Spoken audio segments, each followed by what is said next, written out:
먼저 저희 명지대학교 미래융합대학에서는 만학도 전형과 특성화고등조 재직자 전형 이 두 가지 전형으로 학생을 선발을 하고 있고 각각의 모집 인원은 지금 보시는 바와 같습니다. 세부적인 모집 인원을 보시면 이제 다음과 같습니다. 그래서 보시면 이제 학부에서 이제 인원을 선발을 하고 있고 또 학과에서도 인원을 선발을 하고 있습니다. 근데 이제 창의 융합 인재 학부로 들어온 분들께서는 2학년 진급하실 시에 밑에 있는 학과 중에서 반드시 한 개의 학과를 선택을 해서 학업을 진행하셔야 합니다. 일정 한번 보겠습니다. 전체적인 원서 접수는 이제 9월 8일에서부터 9월 12일까지 진행이 되고 있고요. 그 다음에 서류 제출은 9월 8일에서 9월 15일까지입니다. 직접 방문 제출은 불가하시고요. 전부 다 우편 제출해 주시면 되겠습니다. 우편 소행 기준으로 9월 15일까지 가능하시고 그리고 1단계 합격자 발표는 10월 21일 화요일 15시입니다. 면접평가 같은 경우에는 10월 26일 그 주 일요일날 진행이 됩니다. 중요한 건 만학도 전형과 특성화고등조 재직자 전형의 면접일이 같습니다. 따라서 두 개 전형의 중복 지원은 불가능하시겠죠. 그리고 합격자 발표 같은 경우에는 12월 4일에 이루어지고 등록은 12월 15일에서부터 17일간 이루어지는데 여기는 이제 문서 등록이 이루어집니다. 각 전형에 대해서 먼저 한번 살펴보겠습니다. 첫 번째로 이제 만학도 전형 살펴보겠습니다. 일단 지원 자격부터 말씀드리겠습니다. 고등학교 졸업 예정자 또는 고등학교 졸업 학력과 동등 학력 소지자로 만 30세 이상의 성인이시면 가능합니다. 그러니까 96년 3월 1일 이전 출생자 같은 경우에만 가능하십니다. 그 다음에 일반계 고등학교, 자유고등학교, 특수목적 고등학교, 특성화고등학교, 검정고시, 해외고 출신 전부 다 지원 가능하신 그런 전형입니다. 제출 서류에 대해서 좀 말씀을 드리겠습니다. 원서 접수 이후에 이제 입학 원서가 나오실 겁니다. 그래서 그 입학 원서 제출을 해주셔야 되고 그 다음에 주민등록표 초본을 제출해 주셔야 됩니다. 그 다음에 학교생활기록부도 제출을 해주셔야 합니다. 이 학교생활기록부를 제출을 해주셔야 하는 이유는 이제 만학도 전형 같은 경우가 이제 교과 전형 쪽에서 저희가 운영이 되고 있습니다. 그러다 보니까 이제 성적 산출을 좀 해야 되는 부분이 있어서 학교생활기록부는 꼭 제출을 해주시는데 온라인 제공 대상자 같은 경우에는 추가적으로 학교생활기록부를 제출하실 필요는 없고 그 제공 대상 동의에만 체크를 하시면 됩니다. 온라인 제공이 좀 불가하다라고 하시는 경우에는 정부 24나 교육청이나 교육지원청 각급 학교 지자체 등을 방문을 하셔서 직접 내 학교생활기록부를 받으신 다음에 그 다음에 저희 쪽으로 우편 제출을 해주시면 되겠습니다. 그리고 내가 이제 검정고시 출신자다 라고 하신 경우에는 그 검정고시 성적 증명서와 합격 증명서를 꼭 제출을 해주셔야 하고요. 내가 해외고등학교, 국외고등학교 졸업자다 혹은 졸업 예정자다 하시면은 국외고 성적 증명서와 졸업 증명서를 꼭 제출해 주셔야 합니다. 그리고 영사 확인과 아포스티유 확인까지 필수적으로 진행을 해주셔야 합니다. 이번에는 특성화고등조 재직자 전형의 지원 자격에 대해서 알아보도록 하겠습니다. 특성화 전문계 고등학교 졸업한 사람으로서 산업체 근무 경력이 3년 이상인 재직자이셔야 합니다.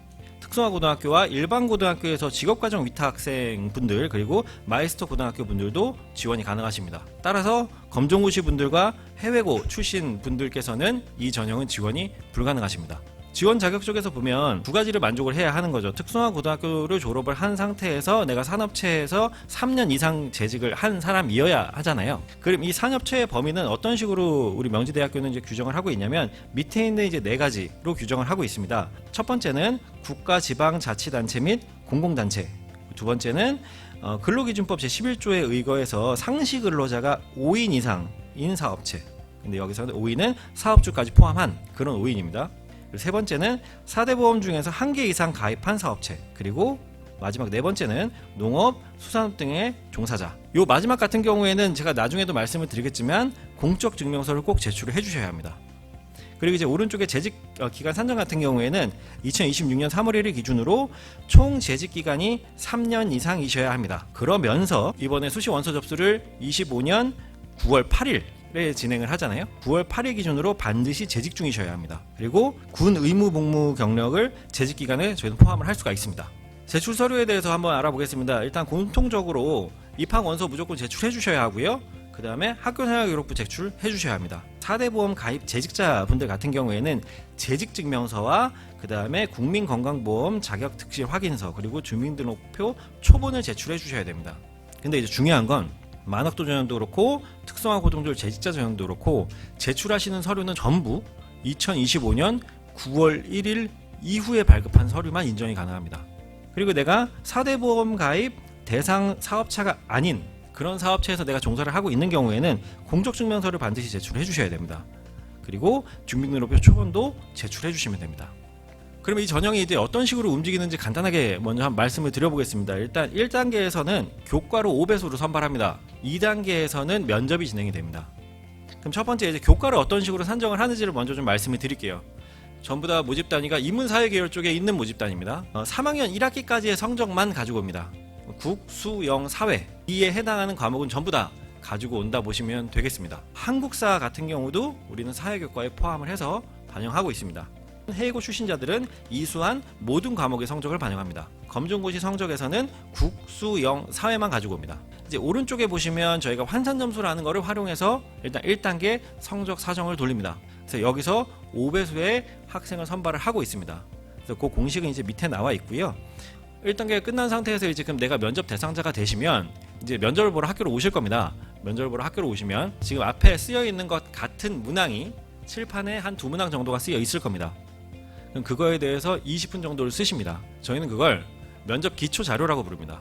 면접관들에게는 이 내용만 줍니다. 여러분의 학교생활기록부를 제공하지 않습니다. 따라서 이것만 가지고 면접을 보기 때문에 면접의 영향력이 사실 굉장히 큰 전형이라고 생각을 하시면 될 것 같습니다. 저희가 이렇게 면접 기출 문항도 공개를 하고 있는데 입학처 홈페이지가 있습니다. 여기 오른쪽 위에 보시면 수시가 있습니다. 그래서 수시에 마우스를 갖다 대시면 여러 내용들이 뜰 텐데 거기서 이제 기출 문제를 클릭하시면 나오는 화면이 이 화면입니다. 여기에서 보시면 2025학년도 수시 모집 학생부 교과 전형 면접고사 기출 문항이 있고 그 밑에 보시면 면접 기초 자료 예시 문항이 있습니다.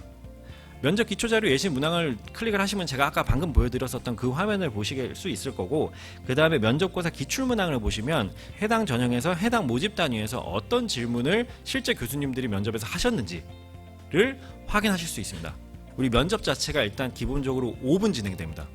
면접에서는 또 가장 중요한 것이 저희가 블라인드 면접으로 진행을 하고 있습니다. 그래서 깔끔한 복장으로 와주시면 좋을 것 같습니다. 그리고 면접 동안에 면접을 하실 때 뭐 본인의 성함이나 내가 사는 지역이나 그리고 내가 어떤 고등학교를 나왔는지 등은 언급을 하시면 안 됩니다. 면접은 아까 말씀드린 바와 같이 10월 26일 날 진행이 되고 학생 한 명당 일반적으로는 한 2명 정도의 면접관이 들어갑니다. 그리고 면접은 5분 이내로 진행이 되고, 아까 말씀드린 바와 같이 면접관들에게는 학교생활기록부를 제공을 하고 있지 않습니다. 다만 그 면접 기초 자료만 저희가 면접관들에게 제공을 합니다. 지원 현황 한번 보도록 하겠습니다. 일단 첫 번째 만학도 전형입니다. 이제 이렇게 지금 보시는 바와 같이 나왔는데 24학년도가 너무 높죠. 경쟁률이 너무 높았었던 이유가 24학년도 같은 경우는 만 25세 이상이었었습니다. 이때만. 그전에는 만 30세 이상이다가 24학년도에 만 25세 이상이 되다 보니까 그때가 엄청 높았고, 그래서 25학년도 같은 경우를 보시면 거의 예년 수준을 보인다 라고 보실 수 있을 것 같습니다. 그래서 올해도 이 정도 수준에서 경쟁률이 형성이 되지 않을까 조심스럽게 한번 예상을 해보고 있습니다. 입시 결과입니다. 모집 인원과 경쟁률, 그 다음에 1단계 합격자 최저 성적, 그리고 최종 등록자의 성적을 가지고 왔는데, 아까 말씀드린 바와 같이 저희가 학교생활기록부를 제공을 하고 있지 않기 때문에 면접의 영향력이 사실 굉장히 큽니다. 그러다 보니까 면접 대상자가 되는 것이 굉장히 중요하고, 그래서 이 1단계 합격자의 최저 성적대를 보시면 좋을 것 같습니다. 그래서 요 정도 성적대가 작년에는 유지가 됐고, 요 정도 성적 안에만 들어왔었으면 나는 면접 대상자가 됐다, 그래서 면접을 봤다라고 보시면 되겠습니다. 이제 산포도를 보시면 그 비어있는 색깔이 이제 지원자고, 옅은 색깔로 칠해져 있는 것이 최초 합격자, 그리고 진한 동그라미가 최종 등록자라고 보시면 되겠습니다. 미래융합 경영학과 같은 경우에는 좀 안타깝게도 이제 지원은 하셨지만 이제 면접 뭐 전부 결실을 하셨기 때문에 지금 이런 결과가 나왔다라고 보시면 되겠고, 이제 진한 동그라미를 보시면 그분들이 최종 등록자다라고 생각하시면서 한번 쭉 봐주시면 좋겠습니다. 특성화 고등졸 재직자 전형입니다. 작년에 살짝 그러니까 경쟁률에 좀 향상이 있는 학과들이 좀 많았다라고 체크를 해주시면 좋을 것 같습니다. 입시 결과도 보시면 여기도 역시나 면접의 영향력이 굉장히 좀 높은 전형이기 때문에 1단계 합격자 최저 성적을 주의해서 봐주시면 좋을 것 같습니다. 그래서 특성화 고등졸 재직자 전형은 이런 식으로 성적대가 좀 분포가 되었다, 그리고 등록을 하고 있다 라는 거를 체크를 해주시면 좋겠습니다. 장학금 안내하겠습니다. 장학금 같은 경우에는 저희가 이제 특성화고등조 재직자 전형으로 오시는 분들과 만학도 전형으로 들어오시는 분들의 약간의 차이가 있습니다. 일단 수혜 자격 기준은 특성화고등조 재직자 전형의 장학금은 특성화고등조 재직자 전형으로 입학을 하신 분들 중에서 당해 학기에 산업체에 재직 중이셔야 하고, 산업체 재직 기준은 입학 당시 기준의 하나입니다.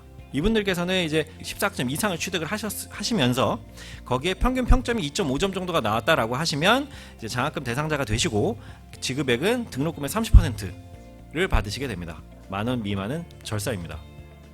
만학도 전형 장학금 같은 경우에는 만학도 전형으로 입학한 분이시면 대상자가 되시고, 최소 취득 학점은 14학점을 취득하셔야 됩니다. 직전 학기에 하셔야 되고, 또 직전 학기에 최소 평점은 여기는 2.0입니다. 이렇게가를 만족을 하시면 이제 장학금 대상자가 되시고, 장학금은 등록금의 30%에 해당하는 금액을 받으시게 됩니다. 네, 이제 주로 많이 질문하시는 내용들을 좀 가지고 와봤고요. 일단 첫 번째는 만학도 전형과 특성화고등조 재직자 전형 모두 가능한데 두 전형 모두 지원이 가능할까요?